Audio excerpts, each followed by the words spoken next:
പ്രിയപ്പെട്ട മുസ്ലിമിനോട് ഓർമ്മപ്പെടുത്താൻ ഒരേ ഒരായത്തേ ഉള്ളൂ. എന്തു മറന്നാലും മറക്കല്ലേ, എന്തു മറന്നാലും മറക്കല്ലേ. തോന്നിവാസം കാണിക്കുമ്പോ, ആർഭാടങ്ങൾ കാണിക്കുമ്പോ, പണക്കൊഴുപ്പ് കാണിക്കുമ്പോ, സുഖത്തിന് വേണ്ടി ഏത് വൃത്തികേടുകളും ചെയ്യുമ്പോ അല്ലാഹുവിന്റെ ഖുർആനിലെ ഈ ആയത്ത് ഓർത്തു വെച്ചോ. يوم ترجعون فيه إلى الله. ഇതല്ല പറഞ്ഞതാടാ, സിറാജ് പറഞ്ഞതല്ല, ഉസ്താദന്മാര് പറഞ്ഞതല്ല, അല്ലാഹുവിന്റെ പരിശുദ്ധമായ ഖുർആനിൽ അല്ലാഹ് പറഞ്ഞതാ. വതഖൂ യൗമ തുർജഊന ഫീഹി ഇലല്ലാഹ്. കമ്മിറ്റിക്കാരാണെങ്കിലും രാഷ്ട്രീയക്കാരാണെങ്കിലും നേതാക്കന്മാരാണെങ്കിലും പൊതുസമൂഹമാണെങ്കിലും ഈ ആയത്ത് മറക്കല്ലേ. എവിടെ പോയാലും, ഈ ദുനിയാവിന്റെ ഏത് മൂലയിൽ പോയാലും, ഏത് അധികാരത്തിന്റെ സോപാനങ്ങൾ കേറിപ്പോയാലും അവസാനം വരുമടാ എന്റെ മുന്നിലേക്ക് വരേണ്ടവനാ. എവിടെ പോയാലും ഒരു ദിവസം എന്റെ മുന്നിൽ തന്നെ നീ തിരിച്ചു വരുമടാ. ഇതൊരു ഭീഷണിയാ, ഇതൊരു ഭീഷണിയാ, ഇതൊരു ഓർമ്മപ്പെടുത്തലാ, ഇതൊരു താക്കീതാ. അതുകൊണ്ട് എന്റെ പ്രിയപ്പെട്ടവരോട് പറയുകയാണ്, അല്ലാഹുവിനെ പേടിച്ച് ജീവിക്ക്, അഹങ്കാരികളാകരുത്. തെറ്റ് ചെയ്യാനുള്ള തെറ്റ് ചെയ്യാനുള്ള എല്ലാ സമയവും ഇപ്പോഴുണ്ട്. പിഴപ്പിക്കാൻ 100 പേരുണ്ട്, ഫ്രീ ആയിട്ട് കള്ളു വാങ്ങി തരാൻ ആളുണ്ട്, കഞ്ചാവ് തരാൻ ആളുണ്ട്. ആടാ എന്റെ മോഹം സാധിച്ചതാടാ എന്ന് പറഞ്ഞുകൊണ്ട് റൂം തയ്യാറാക്കിയിട്ട് വിളിക്കുന്ന പെണ്ണുങ്ങളുടെ കാലമാ. അല്ലാഹു പറയുകയാ, നിസ്കരിക്കുന്നവനൊരു സ്വർഗമുണ്ട്, ഖുർആൻ ഓതുന്നവന് സ്വർഗമുണ്ട്, സദഖ കൊടുത്തവന് സ്വർഗമുണ്ട്, ഖുർആൻ പഠിച്ചവന് സ്വർഗമുണ്ട്, നിസ്കരിക്കുന്നവനൊരു സ്വർഗമുണ്ട്, ഹജ്ജ് ചെയ്തവനൊരു സ്വർഗമുണ്ട്. അല്ലാഹുവേ, നന്മകൾ ചെയ്യുന്നവർക്കൊരു സ്വർഗമുണ്ട്. എങ്കിലും തെറ്റ് ചെയ്യാൻ സമയം കിട്ടുമ്പോ, തെറ്റ് ചെയ്യാൻ അവസരം കിട്ടുമ്പോ, പാപം ചെയ്യാൻ ക്ഷണിക്കുമ്പോ, വലിമൻ ഖാഫ മഖാമ റബ്ബിഹി ജന്നതാ. അല്ലാഹു പറയുകയാ, അല്ലാഹു പറയുകയാ, 2 സ്വർഗമുണ്ട്, 2 സ്വർഗം തരാ. നിസ്കരിക്കുന്നവനല്ല, ഖുർആൻ ഓതുന്നവനല്ല, പള്ളി കെട്ടി കൊടുത്തവനല്ല, വഅദ് പറയുന്നവനല്ല, നോമ്പ് പിടിക്കുന്നവർക്കല്ല. അല്ലാഹു പറയുകയാണ്, ഞാൻ 2 സ്വർഗം നൽകാ. ആർക്കെന്നറിയുമോ? വലിമൻ ഖാഫ മഖാമ റബ്ബിഹി ജന്നതാ.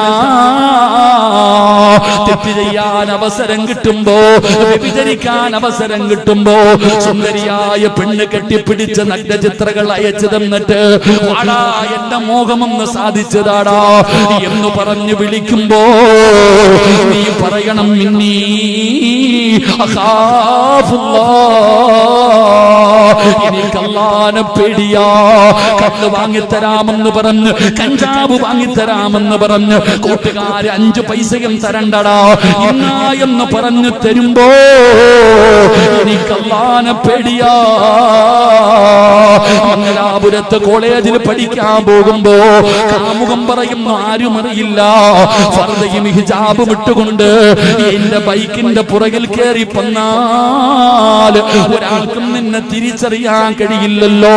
വാ പെണ്ണേ എന്ന് വിളിക്കുമ്പോ അവനോട് പറയണം, ഇന്നീ അഖാഫുല്ലാഹ്, ആര് കണ്ടില്ലെങ്കിലും എന്റെ അല്ലാഹ് കാണുമല്ലോ, ആര് കണ്ടില്ലെങ്കിലും എന്റെ റബ്ബ് കാണുമല്ലോ.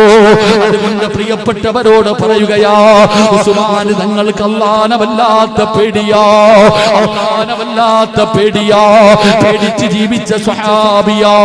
അതുകൊണ്ട് ഞാൻ എന്നോടും നിങ്ങളോട് പറയുകയാണ്, ഈ ദുനിയാവിലെ ജീവിതത്തില് അല്ലാഹുവിനെ ഭയക്കണേ, അല്ലാഹുവിനെ പേടിക്കണേ. ഖബർ കണ്ടാ കരയടേ, ഖബർ കണ്ടാ കരയടേ. 6 അടി മണ്ണിലെ ഖബറിലേക്ക് എന്തെങ്കിലും ഒന്ന് ചെയ്തു വെക്കടേ. അല്ലാഹുവേ, ഞങ്ങളുടെ മണ്ണറ നീ മണിയറയാക്കണേ അല്ലാ. ഏകാന്തതയുടെ വീടിനകത്ത് ഞങ്ങൾക്ക് നീ സ്വർഗ കവാടം തുറക്കണേ അല്ലാ. സംഘാടകർ ബക്കറ്റുമായിട്ട് കടന്നു വരികയാ. ഒരു നല്ല ലക്ഷ്യത്തിന് വേണ്ടിയാണ്. പടച്ചവനെ, ഒരാൾ പോലും വെറുതെ ഇരിക്കരുത്. അല്ലാഹു നിങ്ങൾക്ക് തന്നതിൽ നിന്ന് ഒരൽപ്പം നിങ്ങൾക്ക് കൊടുക്കാൻ കഴിയുമോ? ഈ മംഗലാപുരത്ത് ഒരു ഹോസ്പിറ്റലിൽ 3 വയസ്സുള്ള ഒരു കുഞ്ഞ് കിടക്കുന്നുണ്ട്. 3 വയസ്സുള്ള ഒരു കുഞ്ഞ് കിടക്കുന്നുണ്ട്. വാപ്പ വിളിച്ചിട്ട് കരയുന്ന, ഉസ്താദേ എന്റെ കുഞ്ഞിന് ക്യാൻസറാ, എന്റെ കുഞ്ഞിന് ക്യാൻസറാ, ഉസ്താദേ ദുആ ചെയ്യണേ. 3 വയസ്സുള്ള ഒരു ചെറിയ കുഞ്ഞാണ് ഉപ്പാ. ഇന്നും ഞാൻ ഭക്ഷണം കഴിക്കുന്ന വീട്ടില് മറ്റേ സ്ഥലത്തുള്ള ഒരു മുസദാ മൻസൂർ എന്ന് പറയുന്ന സഹോദരൻ തന്റെ കുടുംബത്തിലെ ഒരു പെങ്ങളെ കുറിച്ച് പറയുകയാ, ഉസ്താദേ ദുആ ചെയ്യണേ, കീമോചെയ്താലും വളരെ ഡേഞ്ചർ ആയിരിക്കുകയാണ്. ക്യാൻസർ പനി പടരുന്നത് പോലെ പടരുന്ന കാലമാ. ട്യൂമർ വരുന്നില്ലേ, കരളുകളും കിഡ്നികളും അടിച്ചു പോകുന്നില്ലേ, ഏതെങ്കിലും ഒരു മാരകമായ രോഗത്തിന്റെ അണുക്കൾ എന്റെയും നിങ്ങളുടെയും ശരീരത്തിലുണ്ടോ എന്നറിയില്ലല്ലോ.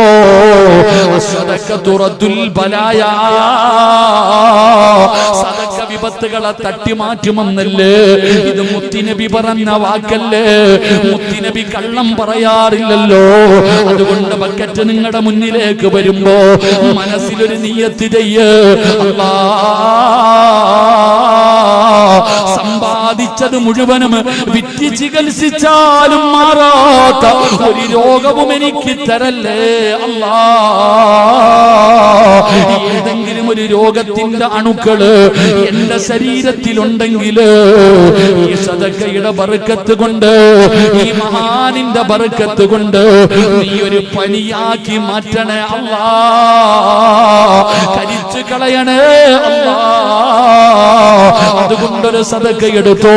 തലയുടെ മുകളിൽ മലക്ക് നിൽക്കുന്നുണ്ട്.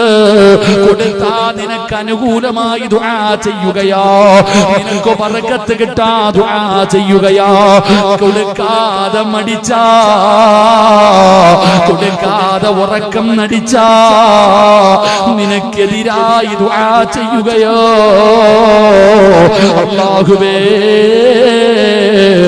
മലക്കുകൾ അനുകൂലമായി ദുആ ചെയ്യുന്ന വിഭാഗത്തിൽ പെടുത്തണേ അല്ലാ. പ്രവാചകന്മാരുടെ ചര്യയിൽപ്പെട്ട ഒന്നാമത്തെ ഗുണമെന്തെന്നറിയുമോ? അൽ ഹയാ. എന്ന് പറയുന്നത് പ്രവാചകന്മാരുടെ ചര്യയാണ്. ആ ഗുണമാണ് നമുക്ക് വേണ്ടത്. അല്ലാഹുവിന്റെ പ്രവാചകൻ നബി മുഹമ്മദ് മുസ്തഫ സല്ലല്ലാഹു അലൈഹി വസല്ലമ തങ്ങളുടെ മുന്നിലേക്ക് കടന്നു വന്നിട്ടൊരു സ്വഹാബി പറഞ്ഞു, നബിയേ, ഇവന് വല്ലാത്ത ലജ്ജയാ നബിയേ, ഇവന് വല്ലാത്ത നാണമാണ് നബിയേ. ഒരാളോടും പടച്ചവനെ, നമ്മുടെ മക്കളിൽ പലരുമുണ്ടല്ലോ, ആരോടും മിണ്ടുന്നില്ല, ആരുടെ മുന്നിലേക്കും പോകുന്നില്ല. ഇവർക്ക് വല്ലാത്ത നാണമാണ്, ഇവർക്ക് വല്ലാത്ത ലജ്ജയാണ്. പടച്ചവനെ, ഉമ്മമാര് കളിയാക്കുന്നു, നിനക്കെന്തടി ഇത്ര ലജ്ജയെന്താ? അല്ലാഹുവിന്റെ പ്രവാചകൻ നബി മുഹമ്മദ് മുസ്തഫ സല്ലല്ലാഹു അലൈഹി വസല്ലമ തങ്ങളുടെ മുന്നിൽ അവിടെ വന്നിട്ടൊരു സഹാബിയെ കുറിച്ച് പറയുമ്പോ പ്രവാചകൻ അവിടെ നിന്ന് പറഞ്ഞതാ, സ്വഹാബിയെ വെറുതെ വിട്ടേക്കാരാ, അവിടെ നിന്ന് വെറുതെ വിടാനാണ്. അല്ലാഹുവേ, കാരണം എന്തെന്നറിയുമോ? ലജ്ജയെന്ന് പറയുന്നത് ഇസ്ലാമിന്റെ ഭാഗമാ, ഈമാനുള്ളവരുടെ അടയാളമാണ്. ലജ്ജയെന്ന് പറയുന്നത് ഈമാനുള്ളവരുടെ അടയാളമാ. അതുകൊണ്ട് എന്റെ പ്രിയപ്പെട്ടവരോട് പറയുകയാ, ലജ്ജവേടേ.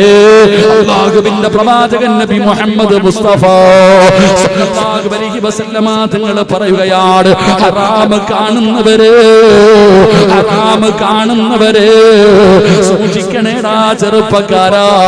അല്ലാഹുവേ യൂട്യൂബിനകത്ത് കയറി കാണുന്നവരുണ്ടല്ലോ, മോശമായത് കാണുന്നവരുണ്ടല്ലോ, അന്യ പെണ്ണിന്റെ ഔറത്ത് കാണുന്നവരുണ്ടല്ലോ, അവർക്ക് അല്ലാഹു കൊടുക്കുന്ന ശിക്ഷ എന്തെന്നറിയുമോ? നാളെ പടച്ച റബ്ബിന്റെ പരലോകത്ത് ചെല്ലുമ്പോ നിന്റെ കണ്ണുണ്ടല്ലോ, കണ്ണിന്റെ അകത്തേക്ക് നരകത്തിന്റെ ഈയമുരുക്കി ഒഴിക്കുകയാ. നരകത്തിന്റെ ഈയമുണ്ടല്ലോ, അത് ഉരുക്കിയിട്ട് നിന്റെ കണ്ണിന്റെ അകത്തേക്ക് ഒഴിച്ചു തരുമെന്ന് ആദരവായ പ്രവാചകൻ നബി മുഹമ്മദ് മുസ്തഫ സല്ലല്ലാഹു അലൈഹി വസല്ലമ തങ്ങൾ പറയുമ്പോ ആരെയും കുറ്റപ്പെടുത്തിയതല്ല, സ്നേഹം കൊണ്ട് പറഞ്ഞതാ. എല്ലാവരും അത് കേൾക്കാൻ ഒരുപാട് കഷ്ടപ്പെട്ട് വന്നവരുണ്ടല്ലോ. പടച്ചവനെ സമയോടെ ഇരിക്കുന്ന വാപ്പാ, നാളെ സ്വർഗത്തിലും നിനക്കൊരുമിച്ച് കൂടണ്ട്. ഈ മക്കാമിൽ കിടക്കുന്ന മഹാനിന്റെ ഉറൂസിന്റെ അവസാന ദിവസം ഒരുമിച്ച് കൂടിയ ചെറുപ്പക്കാരാ, മോനെ നീയും രക്ഷപ്പെടേണ്ടടാ. ഇവരൊക്കെ കിടക്കുന്ന സ്വർഗത്തിൽ നമുക്കും പോകണ്ടേ. അതുകൊണ്ട് പറയുകയാ, ഔറത്ത് പ്രദർശിപ്പിക്കല്ലേ, ലജ്ജ കാണിക്കടേ, ലജ്ജ കാണിക്കടേ. മഹാനായ സയ്യിദുനാ ഉസ്മാൻ ഇബ്നു അഫ്ഫാൻ റളിയല്ലാഹു തആല അൻഹുവിന്റെ ജീവിതത്തില് ഒന്നാമത്തെ ഗുണമെന്തെന്നറിയുമോ? വല്ലാത്ത ലജ്ജയുണ്ടായിരുന്ന സ്വഹാബിയാ, വല്ലാത്ത ലജ്ജയുണ്ടായിരുന്ന സ്വഹാബിയ. രണ്ടാമത്തെ ഗുണമെന്തെന്നറിയുമോ? അല്ലാഹുവേ സദഖ കൊടുക്കാൻ ഒരു മടിയുമില്ലാത്ത സ്വഹാബിയ. അല്ലാഹുവേ സദഖ കൊടുക്കാൻ ഒരു മടിയുമില്ല. മഹാനായ നബി മുഹമ്മദ് മുസ്തഫ സല്ലല്ലാഹു അലൈഹി വസല്ലമ തങ്ങള് ഒരു ദിവസം അല്ലാഹുവിന്റെ പ്രവാചകൻ തബൂക്ക് യുദ്ധത്തിന് വേണ്ടിയുള്ള തയ്യാറെടുപ്പുകൾ നടത്തുകയാണ്. ഒരു യുദ്ധത്തിന് വേണ്ടിയുള്ള തയ്യാറെടുപ്പുകൾ നടത്തുകയാ. ഇസ്ലാമിന് പടച്ചവനെ കയ്യിൽ സമ്പത്തില്ല. ഒരു ദിവസം അല്ലാഹുവിന്റെ പ്രവാചകൻ മസ്ജിദുൻ നബവിക്കകത്തിരുന്നിട്ട് അല്ലാഹുവിന്റെ പ്രവാചകൻ ചോദിച്ചു, സ്വഹാബാ, അല്ലാഹുവിന്റെ ദീനിന് പൈസയുടെ ആവശ്യമുണ്ട്. ആരാണ് സദഖ ചെയ്യുന്നത്? ആരാണ് സഹായിക്കുന്നത്? അല്ലാഹുവിന്റെ പ്രവാചകൻ ചോദിക്കുമ്പോ തന്റെ മുന്നിലിരിക്കുന്ന ആയിരക്കണക്കിന് വരുന്ന സ്വഹാബത്തിന്റെ ഇടയിൽ നിന്ന് അനയാ റസൂലല്ലാഹ്, ഞാനുണ്ട് നബിയേ. ഉസ്മാൻ തങ്ങൾ എഴുന്നേൽക്കുകയാണ്. എന്നിട്ട് പറഞ്ഞു, നബിയേ, 100 ഒട്ടകങ്ങളെയും ആ ഒട്ടകത്തിന്റെ മുകളിൽ വിൽക്കുന്ന കട്ടിലുകളും ഞാൻ തരാ നബിയേ. അല്ലാഹുവിന്റെ പ്രവാചകന്റെ മുന്നിൽ എഴുന്നേറ്റിട്ട് പറയുന്നു, 100 ഒട്ടകങ്ങളും ആ ഒട്ടകങ്ങൾക്ക് മുകളിൽ വെക്കുന്ന കട്ടിലും ഞാൻ തരാ നബിയേ. അല്ലാഹുവിന്റെ പ്രവാചകൻ അവിടെ നിന്ന് ദുആ ചെയ്തു. രണ്ടാമതും ചോദിച്ചു, സഹാബാ, ഇനി ആരാണ് തരുന്നത്? ഇനി ആരാണ് തരുന്നത്?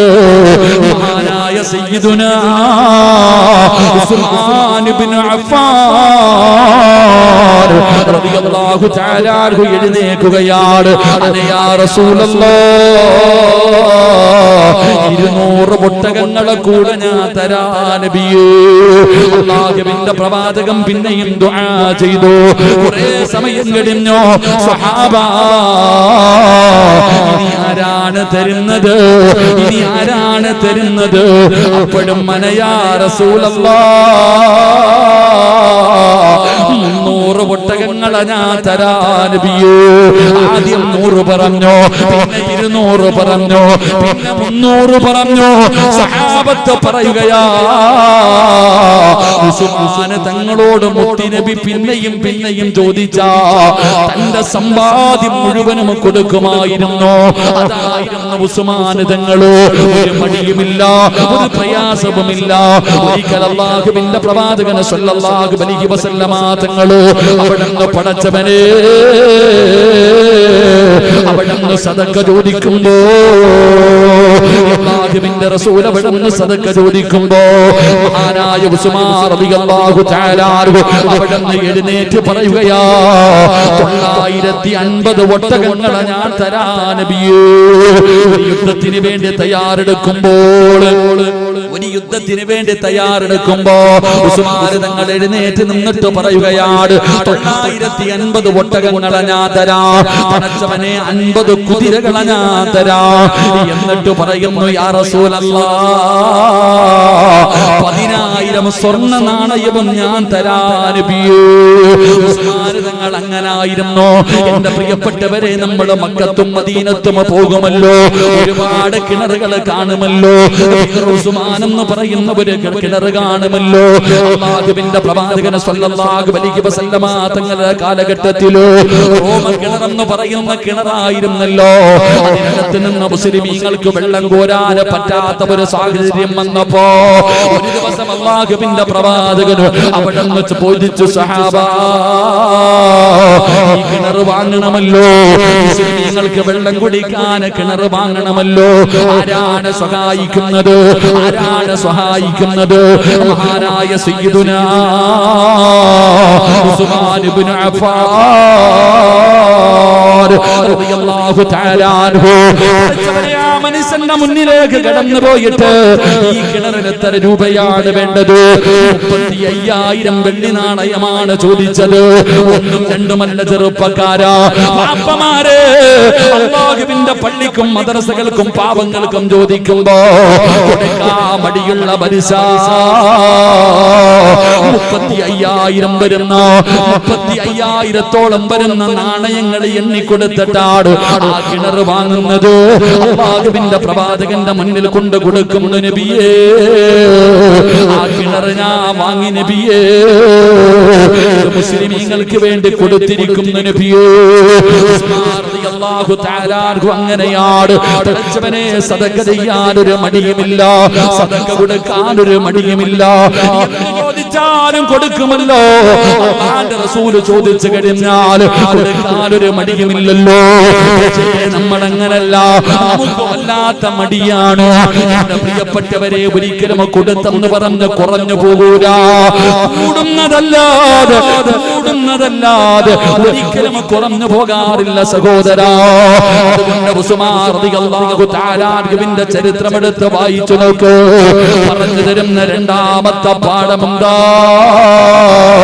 സദഖ കൊടുക്കാൻ മടിയില്ലാത്ത സഹാബിയാ. മൂന്നാമത്തെ പ്രത്യേകത എന്തെന്നറിയുമോ? ലോകത്തൊരു മനുഷ്യനും കിട്ടാത്ത ഭാഗ്യം കിട്ടിയ സഹാബിയാ. ലോകത്തൊരു മനുഷ്യനും കിട്ടാത്ത ഭാഗ്യം കിട്ടിയ സഹാബിയാ. മൂന്നാമത്തെ ഗുണമെന്താ? അല്ലാഹുവിന്റെ പ്രവാചകൻ നബി മുഹമ്മദ് മുസ്തഫ സല്ലല്ലാഹു അലൈഹി വസല്ലമ തങ്ങളുടെ 2 പെൺമക്കളെയാണ് അല്ലാഹുവിന്റെ റസൂൽ വിവാഹം കഴിച്ചു കൊടുത്തത്. 2 പ്രകാശത്തിന്റെ ഉടമ. അല്ലാഹുവേ, ലോകത്ത് കടന്നു വന്ന ആദം നബി മുതൽ അഷ്റഫുൽ ഖൽഖി നബി മുഹമ്മദ് മുസ്തഫ സല്ലല്ലാഹു അലൈഹി വസല്ലമ തങ്ങൾ വരെയുള്ള 1,24,000-ൽ പരം വരുന്ന പ്രവാചകന്മാരുണ്ടല്ലോ. ആദം നബിയും നൂഹ് നബിയും ഇബ്രാഹിം നബിയും മൂസാ നബിയും ദാവൂദ് നബിയും യാക്കൂബ് നബിയും യൂസുഫ് നബിയും യൂനുസ് നബിയും ഹാറൂൻ നബിയും അയ്യൂബ് നബിയും സുലൈമാൻ നബി അലൈഹിസ്സലാം, പടച്ചവനെ ഈസാ നബി അലൈഹിസ്സലാം, ലോകത്ത് കടന്നു വന്ന പ്രവാചകന്മാർ. ആ പ്രവാചകന്മാരുടെ പെൺമക്കളിൽ നിന്ന് 2 പേരെ വിവാഹം കഴിക്കാൻ ഭാഗ്യം കിട്ടിയ ഒരേ ഒരു മനുഷ്യനേ ഉള്ളൂ. ഒരു പ്രവാചകന്റെ 2 പെൺമക്കളെ വിവാഹം കഴിക്കാൻ ഭാഗ്യം കിട്ടിയ ലോകത്തിലെ ഏക വ്യക്തി ആരെന്നറിയുമോ? മഹാനായ സയ്യിദുനാ ഉസ്മാൻ ഇബ്നു അഫ്ഫാൻ റളിയല്ലാഹു തആല അൻഹു. പ്രവാചകൻ അവിടുന്ന് തന്റെ 2 പെൺമക്കള് റുഖിയ ബീബി റളിയല്ലാഹു തആല അൻഹ, ഉമ്മു കുൽസൂം റളിയല്ലാഹു തആല അൻഹ, 2 പേരെയും ഉസ്മാൻ തങ്ങൾക്ക് വിവാഹം കഴിച്ചു കൊടുത്തല്ലോ. 2 പെൺമക്കളെ, ഒരു പ്രവാചകന്റെ 2 പെൺമക്കളെ ലോകത്താരെങ്കിലും വിവാഹം കഴിച്ചിട്ടുണ്ടെങ്കിൽ അത് മഹാനായ ഉസ്മാൻ റളിയല്ലാഹു തആല അൻഹുവിന് മാത്രമേ ഉള്ളൂ. അല്ലാഹു നമുക്ക് ഈമാൻ നൽകുമാറാകട്ടെ. നമ്മൾ പഠിക്കേണ്ട ചില കാര്യങ്ങളുണ്ട്. റുഖിയ ബീബി റളിയല്ലാഹു തആല അൻഹയെ അള്ളാഹുവിന്റെ പ്രവാചകൻ സല്ലല്ലാഹു അലൈഹി വസല്ലമ തങ്ങൾ അവിടെ ആദ്യമായിട്ട് പ്രവാചകൻ വിവാഹം കഴിച്ചു കൊടുത്തത്, എന്റെ പ്രിയപ്പെട്ട സഹോദരങ്ങളെ, നമുക്ക് ചരിത്രം അറിയാം. റുഖിയ ബീവി റളിയല്ലാഹു തആല അൻഹു ഉതൈബിനാണ് അബൂജഹലിന്റെ മകനാ റുഖിയ ബീവിയെ വിവാഹം കഴിച്ചത്. റുഖിയ ബീവിയെ വിവാഹം കഴിച്ചത് അബൂജഹലിന്റെ മകനായിരുന്നു. പക്ഷെ വീട് കൂടിയിട്ടില്ല, നിക്കാഹ് വിവാഹം കഴിച്ചു. എന്റെ പ്രിയപ്പെട്ട സഹോദരങ്ങൾ, അള്ളാഹുവിന്റെ പ്രവാചകൻ സല്ലല്ലാഹു അലൈഹി വസല്ലമ തങ്ങൾ പ്രബോധനവുമായിട്ട് ഇറങ്ങിയപ്പോ എന്റെ പ്രിയപ്പെട്ടവരെ അബൂജഹലിന്റെ മകൻ റുഖിയ ബീവി അവിടെ നിന്ന് തല്ലുമായിരുന്നു, ഉപദ്രവിക്കുമായിരുന്നു. റസൂലുള്ളാഹി സ്വല്ലല്ലാഹു അലൈഹി വസല്ലമ തങ്ങൾക്ക് അവിടെ നിന്ന് സഹിച്ചില്ല തന്റെ പൊന്നുമോളെ തല്ലുന്നത് കണ്ടപ്പോ. നിങ്ങൾ പഠിക്കണം ചരിത്രം, ഭർത്താക്കന്മാരൊക്കെ പഠിക്കണം. ഒരു ചരിത്രം ഞാൻ പറഞ്ഞു തരാം. അള്ളാഹുവിന്റെ പ്രവാചകൻ സ്വല്ലല്ലാഹു അലൈഹി വസല്ലമ തങ്ങളുടെ മകളെ റുഖിയ ബീവി റളിയല്ലാഹു തആല അൻഹ അബൂജഹലിന്റെ മകൻ വാപ്പ മുസ്ലിമായതിന്റെ പേരിൽ അള്ളാഹുവിന്റെ ദീനിലേക്ക് ക്ഷണിക്കുന്നതിന്റെ പേരിൽ തല്ലാൻ തുടങ്ങി. സഹിക്കുന്നില്ല. തന്റെ മകളെ തല്ലുന്നത് കണ്ടപ്പോ നബി സല്ലല്ലാഹു അലൈഹി വസല്ലമ തങ്ങളുടെ മനസ്സ് വേദനിച്ചു. കാരണം ഒരു വാപ്പയല്ലേ. പ്രവാചകൻ സല്ലല്ലാഹു അലൈഹി വസല്ലമ തങ്ങൾ അവിടുന്ന് ഒരു വാക്കു പറഞ്ഞു, നിന്നെ ഒരു സിംഹത്തിനെ ഏൽപ്പിച്ചിരിക്കുകയാ. മുത്തുനബി പറഞ്ഞു, ഒരു ശക്തമായ സിംഹത്തെ, അങ്ങനെ ഒരു വാക്ക് പറഞ്ഞു. എന്റെ പ്രിയപ്പെട്ട സഹോദരങ്ങളെ, പ്രവാചകൻ സല്ലല്ലാഹു അലൈഹി വസല്ലമ തങ്ങൾ ആ വാക്കു പറഞ്ഞതിന് ശേഷം അബൂജഹലിന് അറിയാം മുഹമ്മദ് പറഞ്ഞ സത്യമാണെന്ന്. അള്ളാഹുവിന്റെ പ്രവാചകൻ സല്ലല്ലാഹു അലൈഹി വസല്ലമ തങ്ങൾ പറഞ്ഞത് സംഭവിക്കുമെന്ന് അബൂജഹലിന് അറിയാം. അതുകൊണ്ട് അബൂജഹൽ തന്റെ മകനോട് പറയും, നീ എവിടെ പോയാലും ഒറ്റയ്ക്ക് പോകരുത്, നിന്നെ സിംഹം പിടിക്കും. മുഹമ്മദ് പറഞ്ഞിട്ടുണ്ട്, നീ സൂക്ഷിക്കണം. നമുക്ക് വിശ്വാസമില്ല. അബൂജഹൽ തന്റെ മകനോട് പറഞ്ഞു കൊടുക്കുമായിരുന്നു, എവിടെ പോയാലും നീ ആളുകളുടെ ഇടയിലേ നിൽക്കാവൂ. അങ്ങനെ അബൂജഹലിന്റെ മകൻ ഉതൈബ അവിടുന്ന് ഒരു യാത്ര പോയി. അവസാനം എല്ലാവരും കിടന്നുറങ്ങുമ്പോൾ പാപ്പ പറഞ്ഞത് ഓർമ്മ വന്നു. എല്ലാവരുടെ നടുവിൽ വന്ന് കിടന്നുറങ്ങി. എന്റെ പ്രിയപ്പെട്ട സഹോദരങ്ങളെ, ഒരു സിംഹം വന്ന് പിടിച്ചുകൊണ്ടുപോയവനെ നാം മനസ്സിലാക്കേണ്ടത്, അള്ളാഹുവിന്റെ പ്രവാചകന്റെ പൊന്നുമകളെ തല്ലുന്നത് കണ്ടപ്പോ വാപ്പയായ മുത്തുനബിക്ക് സഹിച്ചില്ല. നമ്മളോ വിവാഹം കഴിച്ച് കൊണ്ടുവന്നിട്ട് തല്ലുന്നവരല്ലേ നമ്മളും. ഒരു പെണ്ണിനെ മഹർ കൊടുത്ത് വിവാഹം കഴിച്ച് എന്താ പറയണേ? പള്ളിയിലെ ഖതീബ് ഉസ്താദ് രണ്ട് സാക്ഷികളുടെ മുന്നിൽ വെച്ച് ഈ കെട്ടിക്കൊണ്ടുവന്ന പെണ്ണിന്റെ വാപ്പ നിന്റെ കയ്യെ പിടിച്ചിട്ട് പറയുന്ന ഒരു വാക്കില്ലേ, ഉസവ്വിജുക അലാമ അമറല്ലാഹു തആല ബിഹി മിൻ ഇൻസാകിൻ ബിമഅറൂഫിൻ ഔ തസ്രീഹിൻ ബിഇഹ്സാൻ എന്ന് പറഞ്ഞിട്ട് പറയുന്ന ഒരു അറബി വാക്കുണ്ട്, ഒരു സീഗ. അതിന്റെ അർത്ഥമെങ്കിലും പഠിക്കണം. അല്ലാഹു ഈമാൻ നൽകുമാറാകട്ടെ. എന്തർത്ഥം ഇല്ലേ? എന്തർത്ഥം? സത്യം പറഞ്ഞ ഞങ്ങൾക്കൊക്കെ ചിരി വരുന്ന ഒരു രംഗം അപ്പോഴാണ്. ചില ചെറുപ്പക്കാരുടെ കയ്യെ പിടിച്ചിട്ട് ഇതങ്ങിട്ട് പറഞ്ഞു കൊടുക്കുമ്പോ ഓങ്കടന്ന് തപ്പല് അതൊന്നും പറയാൻ പോലും അറിയത്തില്ല. എടാ, എന്തിനാടാ നാണം കെടുന്ന? കല്യാണത്തിന്റെ തലേ ദിവസം പോയിട്ട് ആരോടെങ്കിലും ചോദിച്ചിട്ട് അതൊന്ന് പറയാൻ പഠിക്ക്. എന്നൊക്കെ പറയുമ്പോ കിടന്ന് ഓരോ വാപ്പയും മോനൊക്കെ കിടന്ന് പെടുന്ന പാട് ചിരിയാ വരണേ. ഉസ്താദ്മാര് പിന്നെയും ഈ കൊച്ചു കുട്ടികൾക്ക് പറഞ്ഞു കൊടുക്കണ പോലെ പിന്നെയും പറഞ്ഞു കൊടുക്കാം. എടാ, അതിന്റെ അർത്ഥം എന്തെന്നറിയോ? ഒരു വാപ്പ നിന്റെ കയ്യിൽ പിടിച്ചിട്ട് അദ്ദേഹത്തിന്റെ മകളെ നിന്റെ കയ്യിൽ വെച്ച് തരുമ്പോ പറയാ, മോനെ 10-18 വർഷക്കാലം ഞാൻ പൊന്നുപോലെ നോക്കി എന്റെ മകളെ, നീ തരുന്ന ഈ സ്വർണത്തിന്റെ മുന്നിൽ ഞാൻ നിന്റെ മകളെ എനിക്ക് തരിക. എന്റെ പൊന്നുമോളെ ഞാൻ നിന്റെ കയ്യിലേക്ക് വെച്ച് തരികയാ. അവളെല്ലാം തികഞ്ഞവളൊന്നുമല്ല, എന്റെ പൊന്നുമോള് മലക്കൊന്നുമല്ല, എല്ലാം തികഞ്ഞവളല്ല. എന്റെ മോൾക്ക് ന്യൂനതകളൊക്കെ ഉണ്ട്. അതുകൊണ്ട് എന്റെ മോൾ എന്തെങ്കിലും തെറ്റ് ചെയ്താൽ നീ ക്ഷമിക്കണം, നീ സഹിക്കണം, നീ ഉപദേശിക്കണം. അവൾ അറിവില്ലാത്തവളാ, അവളെ നീ ഉപദേശിച്ച് നന്നാക്കണം. എന്റെ മോളെ തല്ലല്ലേ, എന്റെ മോളെ കൊല്ലല്ലേ. ഇതാ വാപ്പ പറയണത്. എന്റെ മോളെ നീ ഉപദ്രവിക്കരുത്.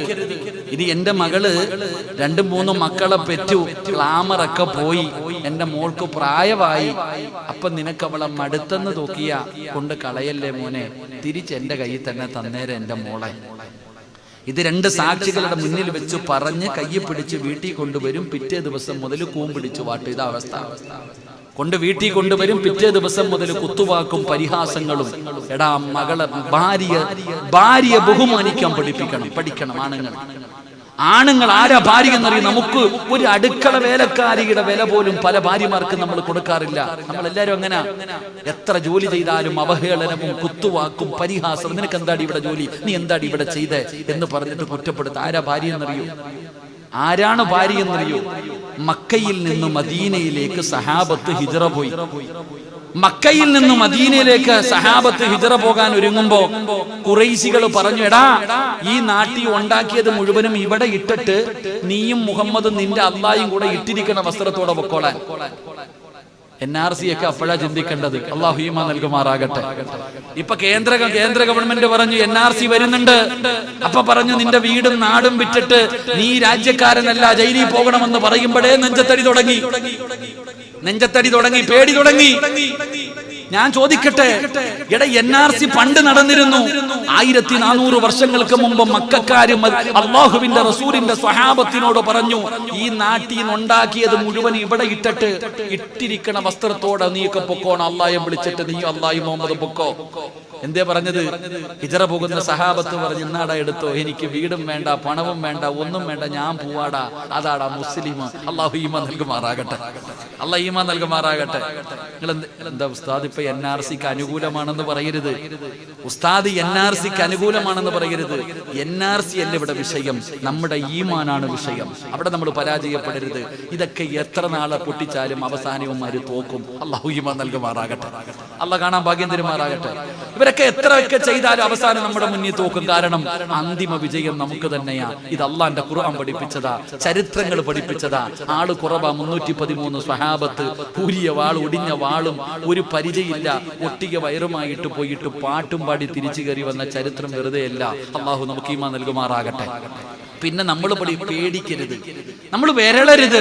ഇടയ്ക്കിടയ്ക്ക് ഇങ്ങനെ ഓലപ്പടക്കം പൊട്ടിക്കണ പോലെ അവിടെ ഇവിടെ എന്തെങ്കിലുമൊക്കെ പൊട്ടിക്കുമ്പോഴത്തേക്ക് ഞെട്ടി വിറയ്ക്കരുത്. നമ്മളൊരിക്കലും പേടിക്കരുത്. ഈമാൻ ഉറക്ക്. സഹാബത്ത് പറഞ്ഞു, ഇന്നാടാ എനിക്കൊന്നും വേണ്ട, പോയി. നമ്മൾ മനസ്സിലാക്കേണ്ടത്, ഇവരങ്ങോട്ട് പോയപ്പോഴോ മദീന നിവാസികൾ തന്റെ 2 വീടുണ്ടെങ്കിൽ ഒരു വീട് അവർക്ക്, 2 ഭാര്യമാർ കൂടുതലുള്ളവർ ഒരു ഭാര്യയെ തലാഖ് പറഞ്ഞിട്ട് ഇവർക്ക് കൊടുത്തു. അതാ അൻസ്വാരിങ്ങൾ. നിങ്ങൾ മനസ്സിലാക്കേണ്ടത്, ഞാൻ വിവാഹം കഴിച്ചു, ഇല്ലെങ്കിൽ പള്ളിയിലെ ഖതീബ് വിവാഹം കഴിച്ചു, നിങ്ങൾ ഓരോരുത്തരും ഒരു പെണ്ണിനെ വിവാഹം കഴിച്ചു കഴിഞ്ഞു, അവളെ നിങ്ങളുടെ വീട്ടിലേക്ക് കൊണ്ടുപോകും. ഇവിടെ അങ്ങനല്ലേ, കൊണ്ടുപോകത്തില്ലേ? ഭാര്യയുടെ വീട്ടിൽ തന്നെയല്ലേ? അല്ല, ഭർത്താവിന്റെ വീട്ടിലല്ലേ താമസിക്കാം? കേരളത്തിൽ ചില സ്ഥലങ്ങളിൽ ഭാര്യയുടെ വീട്ടിൽ തന്നെ താമസിക്കാം. ഇവിടെ കെട്ടിയ നിങ്ങൾ വീട്ടിൽ കൊണ്ടുപോകത്തില്ലേ ഭാര്യയെ? നിങ്ങൾ എന്താ വെടി കൊണ്ടതുപോലെ ഇരിക്കണേ? ഉസ്താദെ, ആ ദിവസം ഒന്ന് ഓർമ്മിപ്പിക്കല്ലേ ഉസ്താദെ. ആ ദിവസം ഒന്ന് ഓർക്കാൻ തന്നെ നമ്മളിൽ പലരും ഇഷ്ടപ്പെടുന്നില്ല. അള്ളാഹു നമ്മുടെ ഭാര്യമാരെ സ്വാലിഹത്തുകളാക്കി തരുമാറാകട്ടെ. അള്ളാഹു നമ്മുടെ ഭാര്യമാരെ സ്വർഗത്തിലും ഭാര്യമാരാക്കി തരുമാറാകട്ടെ. ആഗ്രഹമുള്ള ഭർത്താക്കന്മാരൊക്കെ കൈപൊക്കിക്കേ. സ്വർഗത്തിലും ഭാര്യയെ വിട്ടണമെന്ന്, ഈ ദുനിയാവിലെ ഭാര്യയെ സ്വർഗത്തിലും കിട്ടണമെന്ന് ആഗ്രഹമുള്ളവരെ കൈപൊക്കിക്കേ. സ്റ്റേജിൽ ഇരിക്കുന്നവരെ പൊക്കിക്കോ, ബാബാജിയെ പൊക്കിക്കോ, പെണ്ണുപിള്ള കാണുന്നുണ്ട്. ഇന്ന് അങ്ങോട്ട് കൊല്ലുമ്പോ ചോദിക്കും, എല്ലാരും പൊക്കി, നിങ്ങൾ എന്താ പൊക്കാഞ്ഞത്? നിങ്ങളെ പലർക്കും പൊക്കാൻ പേടിയാ.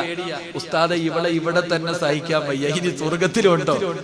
എടാ, ഒരാള് ഹജ്ജിന് പോവാ, ഒരു നല്ല സമ്പന്നനായ ഒരു മനുഷ്യൻ ഹജ്ജിന് പോകാൻ തയ്യാറെടുക്കുമ്പോ ഭാര്യയോട് ഭർത്താവ് മാത്രം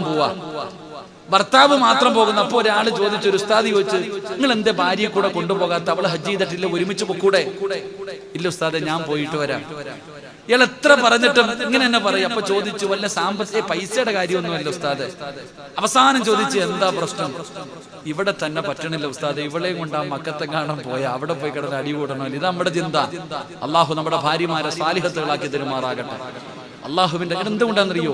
ഈ ലോകത്ത് ഏറ്റവും മനോഹരമായിട്ടുള്ളത് എന്തെന്നറിയോ? ഈ ലോകത്തിലെ ഏറ്റവും സുഖം എന്തെന്നറിയോ? ഏറ്റവും മനോഹരമായ കാര്യം എന്തെന്നറിയോ? കുടുംബജീവിതമാണ്. കുടുംബജീവിതത്തെ പോലെ മനോഹരമായ ഒന്നും ഈ ദുനിയാവിലില്ല. അതാ നമ്മൾ പഠിക്കേണ്ടത്. ആദം നബി അലൈഹിസ്സലാം, നമ്മുടെ ജീവിതത്തിലെ ഏറ്റവും വലിയ ആഗ്രഹം എന്താ? സ്വർഗത്തിൽ പോകണം. ആഗ്രഹം ഉണ്ടാ? ഒന്ന് കൈവക്കിക്ക് പോകാൻ ആഗ്രഹമുള്ളവര് അള്ളാഹു ഭാഗ്യം തരുമാറാകട്ടെ. എന്നാ സ്വർഗം കണ്ടിട്ടുണ്ടോ? ഇല്ല. എന്നാ നിങ്ങൾക്കറിയാം, നമ്മുടെ ഉപ്പാപ്പയായ ആദം നബി അലൈഹിസ്സലാമിനെ അള്ളാഹ് സ്വർഗത്തിൽ കയറ്റി വിട്ടു. ആദം നബിയെ സ്വർഗത്തിൽ കയറ്റി വിട്ടു. ആദം നബി ഇങ്ങനെ സ്വർഗത്തിൽ കൂടെ തെക്ക് വടക്ക് നടക്കാം, അങ്ങോട്ട് ഇങ്ങനെ സ്വർഗത്തിൽ കൂടെ ഉലാത്തിക്കൊണ്ട് നടക്കാം. പഴമുണ്ട്, അതുണ്ട്, ഇതുണ്ട്, കഷ്ടപ്പാടില്ല. ആദം നബി ഇങ്ങനെ സുഖിച്ച് നടക്കാം.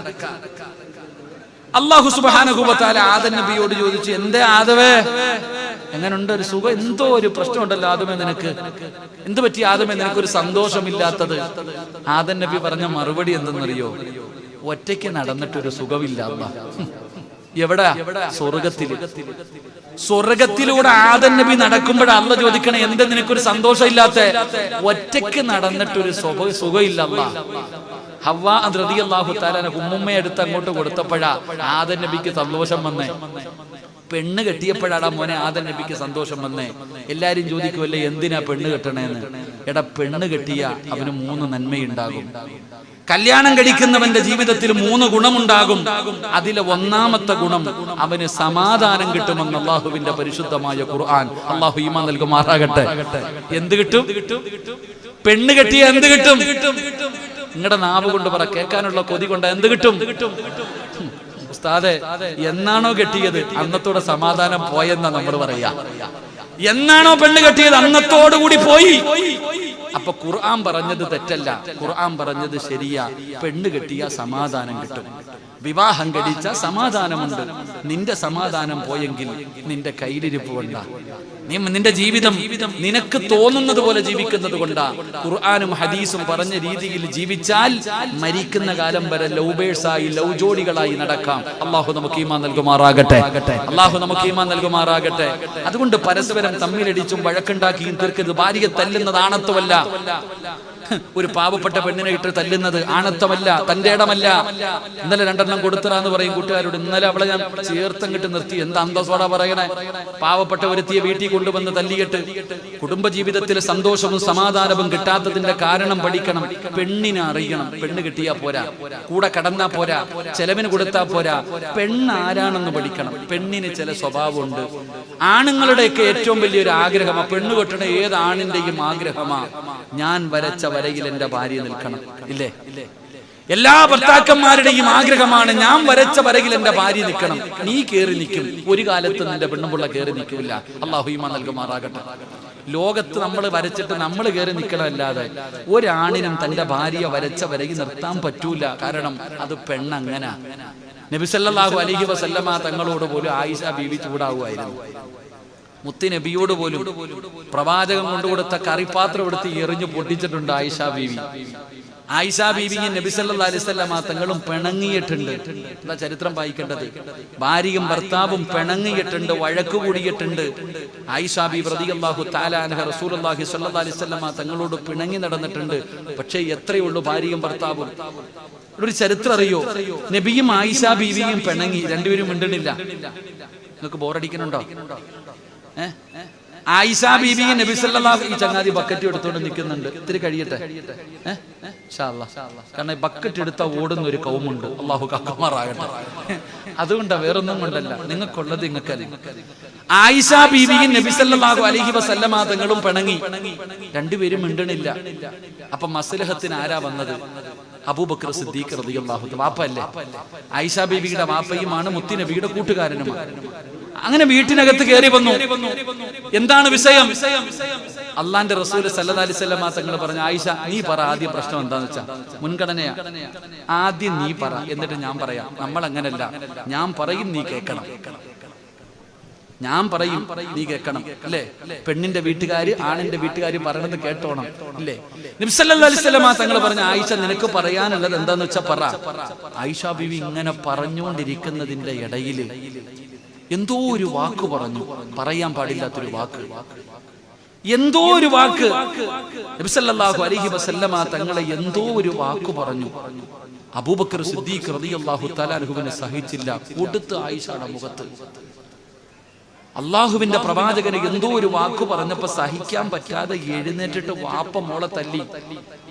ആയിഷ ബീവി റളിയല്ലാഹു തആല അൻഹയ്ക്ക് താങ്ങാൻ പറ്റിയില്ല. ഭർത്താവിന്റെ മുന്നിൽ വെച്ച് വാപ്പ തല്ലി. കരയാൻ തുടങ്ങി. ആയിഷ ബീവി റളിയല്ലാഹു തആല അൻഹ കരയാൻ തുടങ്ങി. തന്റെ ഭാര്യ കരയുന്നത് കണ്ടപ്പോ മുത്തുനബി ആയിഷ ബീവി അടുത്തേക്ക് പിടിച്ചു നിർത്തിയിട്ട് അബൂബക്കർ തങ്ങളോട് ചോദിച്ചു, മധ്യസ്ഥ പറയാൻ വന്നാ പറയണം, എന്തിനാ എന്റെ ഭാര്യയെ തല്ലിയേ? പെട്ടു. അബൂബക്കർ തങ്ങളോട് ചോദിച്ചു, മധ്യസ്ഥ പറയാമെന്നപ്പോ എന്റെ ഭാര്യ എന്തിനാ തല്ലിയേ? എന്റെ പ്രിയപ്പെട്ടവര്, ഇത്രയേ ഉള്ളൂ. ഭാര്യയുടെ കണ്ണ് നിറഞ്ഞ തീരണം സർവ്വതും. ഇത് കണ്ണുനീര് കുടിപ്പിക്കുന്നവൻ എന്തോ തീരാനാ? അല്ലാഹു ഈമാൻ നൽകുമാറാകട്ടെ.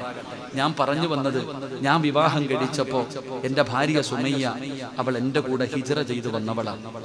എടാ ഞാൻ എൻ്റെ ഭാര്യ, നമ്മൾ ഒരു പെണ്ണിനെ വിവാഹം കഴിക്കുമ്പോൾ അവളുടെ വാപ്പ പോയി, അവളുടെ ഉമ്മ, അവളുടെ കൂടപ്പറപ്പ്, അവളുടെ വീട്, അവളുടെ നാട്, അവളുടെ കൂട്ടുകാര്, അവരുടെ കുടുംബക്കാര്, ജനിച്ചു വളർന്ന നാട് ഉപേക്ഷിച്ചിട്ട് ഇന്നു മുതൽ പുതിയ വാപ്പ, പുതിയ ഉമ്മ, പുതിയ കൂടപ്പറപ്പ്, പുതിയ വീട്, പുതിയ നാട്, പുതിയ കുടുംബക്കാർ സർവ്വതും വിട്ടറിഞ്ഞ് ഹിജറ ചെയ്ത് വന്നവളാ നമ്മുടെ ഭാര്യ. സർവ്വതും കളഞ്ഞിട്ട് അവളുടെ ഇന്ന് മുതൽ നിന്റെ ഉപ്പ അവളുടെ ഉപ്പ, നിന്റെ ഉമ്മ അവളുടെ ഉമ്മ, നിന്റെ കൂടപ്പറപ്പ് അവളുടെ കൂടപ്പറപ്പ്, നിന്റെ വീട് അവളുടെ വീട്, നിന്റെ നാട് അവളുടെ നാട്, നിന്റെ കുടുംബക്കാർ അവളുടെയും കുടുംബക്കാര് സർവ്വതും ഉപേക്ഷിച്ച് ഹിജറ ചെയ്ത് നിന്റെ വീട്ടിൽ വന്നവളെ കണ്ണുനീര് കുടിപ്പിച്ച നീ നേരെയാകുമോ? അള്ളാഹു നമുക്ക് ഈമാൻ നൽകുമാറാകട്ടെ, അള്ളാഹു നമുക്ക് ഈമാൻ നൽകുമാറാകട്ടെ. എന്റെ പ്രിയപ്പെട്ട സഹോദരങ്ങളെ, അള്ളാഹുവിന്റെ പ്രവാചകൻ സല്ലല്ലാഹു അലൈഹി വസല്ലം തങ്ങള് റുഖിയ എന്ന് പറയുന്ന പൊന്നുമോളെ വിവാഹം കഴിച്ചു കൊടുത്തു ഉസ്മാൻ തങ്ങൾക്ക്. ഉസ്മാൻ റളിയല്ലാഹു തആല അൻഹുവിനെ വിവാഹം കഴിച്ചു കൊടുത്തു. എന്റെ പ്രിയപ്പെട്ടവരെ, റുഖിയ ബീവി റളിയല്ലാഹു തആല അൻഹയ്ക്ക് രോഗം വന്നു. ബദർ യുദ്ധത്തിന് പോകാൻ തയ്യാറെടുക്കുമ്പോൾ ഉസ്മാൻ റളിയല്ലാഹു തആല അൻഹു കടന്നു വന്നപ്പോൾ പ്രവാചകൻ പറഞ്ഞു, ഉസ്മാനെ നീ വരണ്ട, നീ ബദരീങ്ങളിൽ പെട്ടവനാ, നീ നിന്റെ ഭാര്യയുടെ അടുക്കൽ പോയിരിക്ക്, നിന്റെ ഭാര്യയ്ക്ക് നീ ഖിദ്മത്ത് ചെയ്യ്. ഉസ്മാൻ റളിയല്ലാഹു തആല അൻഹുവിനെ പറഞ്ഞു വിട്ടു.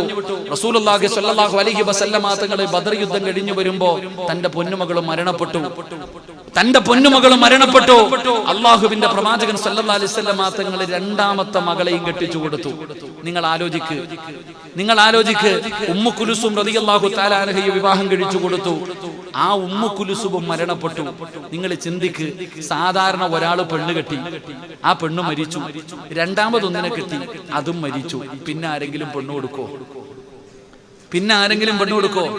എടാ, ഭാര്യ മരിച്ചു, രണ്ടാമതും മരിച്ചു, രണ്ട് ഭാര്യമാരും മരിച്ചു കഴിഞ്ഞാൽ നമ്മളെന്ത് പറയും?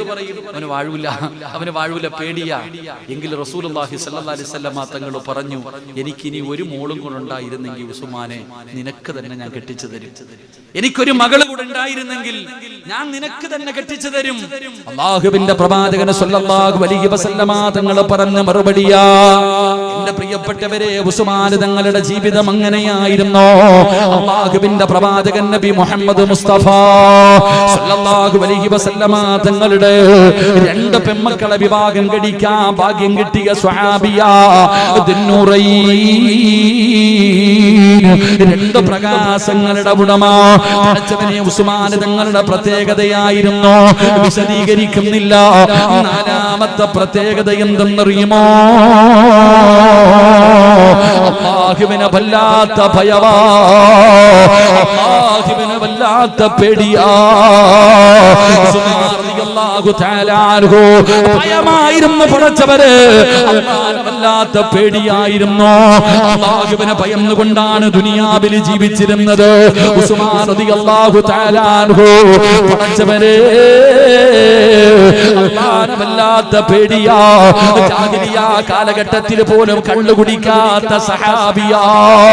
ജീവിതത്തിൽ ഒരിക്കൽ പോലും പഠിച്ചവനെ ജാഹിലിയ്യ കാലഘട്ടം, ആ കാലഘട്ടത്തെ കുറിച്ച് ചരിത്രങ്ങൾ പറയുന്നത്, വാപ്പ മരിക്കാൻ സമയത്ത് മക്കളോട് വസിയത്ത് ചെയ്യുമായിരുന്നു. 6-ാം നൂറ്റാണ്ടിലെ കാട്ടറബികളുണ്ടല്ലോ, മരിക്കുന്ന സമയത്ത് തന്റെ മക്കളെ വിളിച്ചിട്ട് പറയും, മക്കളെ, വാപ്പ മരണപ്പെട്ട് കഴിഞ്ഞാൽ എന്നെ കബറടക്കുമ്പോ മുന്തിരിയുടെ തൈ വേണം എന്റെ തലയുടെ ഭാഗത്ത് നടാൻ. കബറിന്റെ മുകളിൽ നടണ്ട ചെടി ഏതെന്നറിയുമോ? നിങ്ങൾ മുന്തിരിയുടെ ചെടി നടണ്. കാരണം എന്തെന്നറിയുമോ? ആ മുന്തിരിയുടെ വേരുണ്ടല്ലോ, പഠിച്ചവനെ അതിന്റെ വളമിങ്ങനെ വലിച്ചെടുക്കുമ്പോ ആ മുന്തിരി കള്ളിന്റെ ഒരു സുഖം നിങ്ങൾക്ക് കിട്ടുമല്ലോ.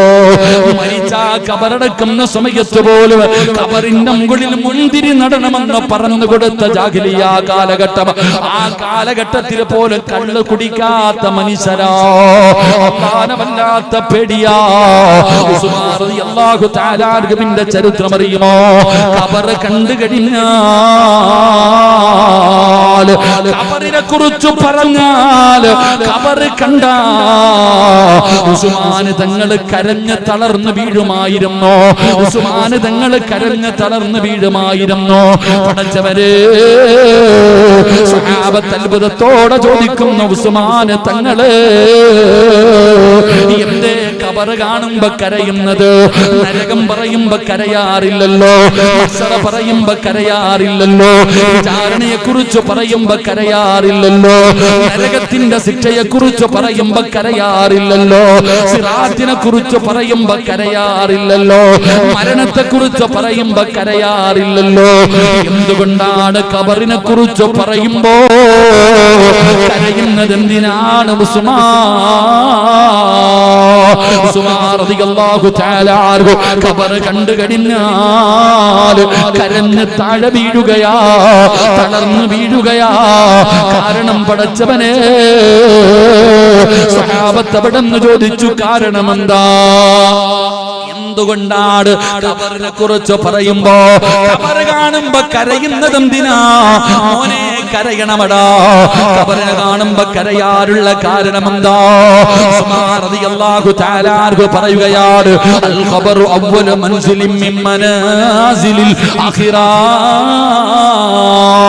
ഒരാള് ഖബറിന്റെ അകത്ത് രക്ഷപ്പെട്ടു കഴിഞ്ഞാൽ ബാക്കിയുള്ള സ്ഥലങ്ങൾ മുഴുവനും രക്ഷപ്പെടുകയാണ്. ഒരാള് ഖബറിന്റെ അകത്ത് പരാജയപ്പെട്ടാൽ ബാക്കിയുള്ള സ്ഥലങ്ങൾ മുഴുവനും പരാജയപ്പെടുകയാണ്. എന്തേ ഖബർ എന്ന് പറഞ്ഞാൽ? പേടിക്കണം ബാപ്പമാര്, പേടിക്കണം ബാപ്പമാര്, കരയണമടാ ചെറുപ്പക്കാരാ. ഖബറെന്നു കേട്ടാൽ തൽക്ഷണം ഞെട്ടേണ്ടതാ, കണ്ടാലുടൻ വാ വിട്ടു നീ കരയേണ്ടതാ. മേടയ്ക്കു പകരം മളമാ സുബ്ഹാന റബ്ബിയതിൽ കിടക്കേണ്ടതാ നസുമാന. ഇതൊക്കെ ചിന്തിച്ചു നീ കരയുക സോദരാ, എങ്കിൽ സുറൂറായി നീ കിടക്കും മറുകരാ. ഖബർ കാണുമ്പോ കരയാൻ പറയുന്നത് എന്തിനെന്നറിയോ? നിനക്കതിനെ കുറിച്ച് അറിവില്ലാത്തത് കൊണ്ടോ, ആ ഖബറിനെ കുറിച്ച് നിനക്കറിയാത്തത് കൊണ്ടോ. അല്ലാഹുവിന്റെ പ്രവാചകൻ പറഞ്ഞത് എന്തെന്നറിയുമോ? ലൗലം യഅലമു മാ യഅതീഹി ബഅദൽ മൗത്ത് മാ കിലാ വലാ ശരിബ സുർബാ ഇല്ലാ വഹുവ യബ്കീ വയദ്നിബു അലാ സദരി. ആ ഖബറിന്റെ അകത്ത് കിടക്കുന്ന മനുഷ്യന്റെ അവസ്ഥയെ കുറിച്ച് നീ എങ്ങാണം അറിഞ്ഞിരുന്നെങ്കിൽ, ചിരിക്കുന്നത് പോയിട്ട്, കളിക്കുന്നത് പോയിട്ട്, സുഖിക്കുന്നത് പോയിട്ട്, കഴിക്കാൻ ഭക്ഷണം മുന്നിൽ കൊണ്ടുവച്ചാ തിന്നുന്നതിന് മുമ്പ്, കുടിക്കുന്നതിന് മുമ്പ് വയദ്രിബു അലാ സദരി, നെഞ്ചത്തടിച്ചു വിളിച്ചു കൂവുമടാ ചെറുപ്പക്കാരാ. നെഞ്ചത്തടിച്ച് കരയാതെ നിനക്ക് കഴിക്കാൻ കഴിയില്ല, അത്രയും ഭയാനകമാണ്. ഖബറിനെ കുറിച്ച് പറയുമ്പോ കരയേണ്ടതെന്തെന്നറിയോ? നീ ജീവിതത്തിൽ എവിടെയെങ്കിലും ഒറ്റയ്ക്കിരുന്നിട്ടുണ്ടോ? എന്റെ പ്രിയപ്പെട്ടവരോട് ചോദിക്കുകയാണ്, ഏതെങ്കിലും ഒരു ദിവസം പടച്ചവരെ പകല് സമയത്ത് ഒറ്റയ്ക്ക് വീടിന്റെ റൂമിന്റെ അകത്ത് ഫാനണച്ചിട്ട് എന്തിനാ ഇന്ന് വഴുത് കഴിഞ്ഞ് തിരിച്ച് നിങ്ങളെ വീട്ടിലേക്ക് പോയി, എന്നിട്ട് വീടിന്റെ റൂമിന്റെ അകത്ത് എല്ലാവരും കേറി, നിങ്ങൾ ആരെങ്കിലും പടച്ചവരെ വീടിന്റെ റൂമിന്റെ അകത്ത് ലൈറ്റ് അണച്ചിട്ട് ഫാനണച്ചിട്ട് ഒരു 5 മിനിറ്റ് നിന്റെ റൂമിന്റെ അകത്തിരിക്കാനുള്ള ധൈര്യമുണ്ടോ മോര്? പേടിയാടാ, പേടിയാ. ശരീരം വിയർക്കുകയാ, ശരീരം തളരുകയാ. അടുത്ത റൂമിൽ നിന്റെ കുടുംബക്കാര് കിടക്കുന്നുണ്ട്, അയൽവാസികൾ വീടിന്റെ ചുറ്റുഭാഗത്തുണ്ട്. എന്നിട്ടും നിനക്ക് ഒറ്റയ്ക്കിരിക്കാ പേടിയാണെങ്കിൽ എന്റെ പ്രിയപ്പെട്ട ചെറുപ്പക്കാരാ, നീ നിന്റെ ജീവിതം ജീവിതത്തിൽ ഒറ്റപ്പെട്ടു പോകുന്ന ഒരേ ഒരു സ്ഥലമേ ഉള്ളൂ. ഇവിടെ പറയുന്ന സിറാജ് ഉണ്ടല്ലോ, എന്റെ ഉപ്പയുണ്ട്, എന്റെ ഉമ്മയുണ്ട്, എന്റെ ഭാര്യയുണ്ട്, എന്റെ മക്കളുണ്ട്, എന്റെ കൂടപ്പിറപ്പുണ്ട്, എന്റെ കുടുംബക്കാരുണ്ട്, എന്നെ സ്നേഹിക്കുന്ന ഒരുപാട് പേരുണ്ട്. പടച്ചവനെ, സിറാജ് ദുനിയാവിൽ ഒറ്റയ്ക്കല്ല. നാളെ പരലോകത്ത് പോകുമല്ലോ. 1,24,000 പരം വരുന്ന പ്രവാചകന്മാർ, ആ പ്രവാചകന്മാരുടെ അനുയായികൾ മുഴുവനും പരലോകത്തുണ്ടാകും. അള്ളാന്റെ കോടതിയിൽ ഞാൻ മാത്രമല്ല, നിങ്ങൾ എല്ലാവരും എന്റെ കൂടെ കാണുമല്ലോ. ഇനി അല്ലാഹു എനിക്ക് സ്വർഗം നൽകിയ അല്ലാഹുവേ, അല്ലാഹു ഇഷ്ടപ്പെട്ടവരുടെ കൂടെ ഞാൻ സ്വർഗത്തിൽ നടക്കുമല്ലോ. അവിടെയും ഞാൻ ഒറ്റയ്ക്കല്ല. ഇനി എങ്ങാണം പടച്ചവനെന്ന നരകത്തിൽ വലിച്ചെറിഞ്ഞ അവിടെയും ഞാൻ ഒറ്റയ്ക്കല്ലല്ലോ.